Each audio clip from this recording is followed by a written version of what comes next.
पास आ रहा हूं।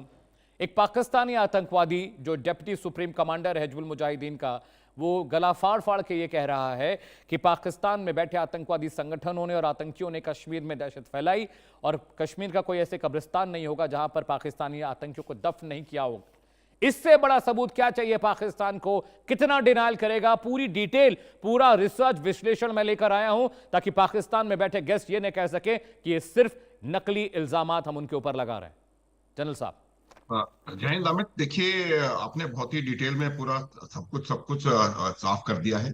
ये जो बयान सामने आया है, ये जो हमारा स्टैंड हमेशा से रहा है उसकी पुष्टि करता है। ये इसमें कोई संदेह नहीं है। ये बात मैंने कल भी आपको पहले भी बताई थी कि जो पाकिस्तान के कब्जे में कश्मीर है, वो अपनी मर्जी से कश्मीर पाकिस्तान के कब्जे में नहीं गया था। जो एक्सेशन हुआ था भारतवर्ष के साथ, विलय जो हुआ था, वो बिल्कुल फुल एंड फाइनल विलय था। कोई इसमें संदेह नहीं था।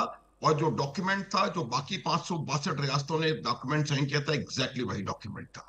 तो उन्होंने, पाकिस्तान ने 60-70 साल तक जिस कश्मीर के कब्जे का हिस्से पर अवैध कब्जा कर रखा है, वहां के लोगों को रेडिकलाइज किया, वहां के लोगों का ब्रेन वॉश किया और वहां के लोगों को यह बताया कि कश्मीर में जो है वो हालात ठीक नहीं, को ट्रॉमेटाइज किया, उनको हथियार दिए।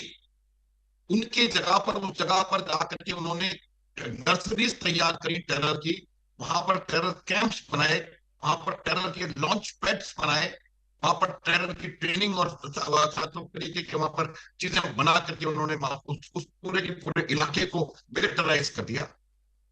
और उसके बाद उन्होंने, ये पहली बार नहीं हुआ है एडमिशन अमित, मैं आपको बता देना चाहता हूँ। 2-3 और ऐसी बड़े बड़े लोगों की एडमिशन मैं आपको बताऊंगा। पहले भी मैं कह चुका हूं कि परवेज मुशर्रफ ने एक बार नहीं अनेक बार कहा है कि हम डायरेक्टली, हमारा ऑर्गेनाइजेशन, हमारा सिस्टम, हमारी आईएसआई, हमारी आर्मी ट्रेनिंग में और उनको वहां पर इन्फिल्ट्रेट कराने में और वहां पर एक्टिविटीज करने में लगी हुई है। उन्होंने इनको इनको हाफिज सईद और इन लोगों को हीरो कहा है पाकिस्तान का, कई दफा ये बात हो चुकी है।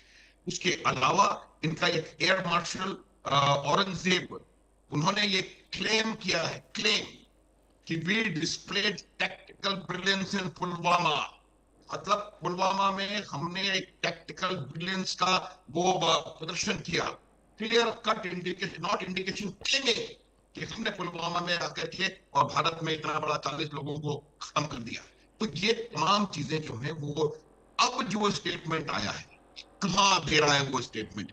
ये स्टेटमेंट वो दे रहा है मुजफ्फराबाद में, ऐसे जगह पे खड़े होकर जिससे कि आधा किलोमीटर दूर वहां 50-70 हजार आदमी बाहर खड़े होकर के और पाकिस्तान को बैक के नारे लगा रहा है। पाकिस्तान से हमें कोई लेना देना नहीं, उसके नारे लगा रहा है, क्योंकि उनको दिखाई दे रहा है कि कश्मीर में क्या हो रहा है, किस तरह की प्रगति हो रही है, कैसे टनल्स बन रही है, कैसे IIT, IIMs, AIIMS, medical colleges, engineering colleges, कैसे सैलानी आ रहे हैं वहां पर, कैसे वहां पर दुनिया का सबसे ऊंचा पुल बन रहा है, कैसे सड़कें 4 लेन, 6 लेन, 8 लेन हो रही है, कैसे कनेक्टिविटी बढ़ रही है, कैसे डेवलपमेंट हो रहा है। और ये जो स्टेटमेंट है वो फ्रस्ट्रेशन में है। फ्रस्ट्रेशन इस बात का है कि जिसको वो ये कहना चाह रहे हैं उन लोगों को, कश्मीरियों को, जो कि पाकिस्तान को के खिलाफ नारे लगा रहे हैं कि भाई जिस पाकिस्तान ने तुम्हारे लिए इतनी जाने दी, उसको आप गो बैक कह रहे हो। पूरे उसमें कहा है उन्होंने, आप दोबारा खोल करके उसको सुन लें, यही कहा है उन्होंने। तो मेरा कहने का मतलब ये है कि ये आज की बात नहीं है, हमेशा से पाकिस्तान पाकिस्तान के रक्षा मंत्री ने BBC को कहा है कि हम 30 साल से टेररिज्म को पाल रहे हैं आपके लिए। तो पाकिस्तान टेररिज्म को बनाता है, पालता है, पाकिस्तान टेररिज्म का एपिसेंटर है, ये बात पूरी दुनिया जानती है। यही वजह थी कि आप सालों FATF की ग्रे लिस्ट में रहे। कोई ऐसे ही FATF जवाब ले लेता हूं जनरल साहब। मुजाहिद जाफरी मेरे साथ हैं, सीनियर जर्नलिस्ट है पाकिस्तान के।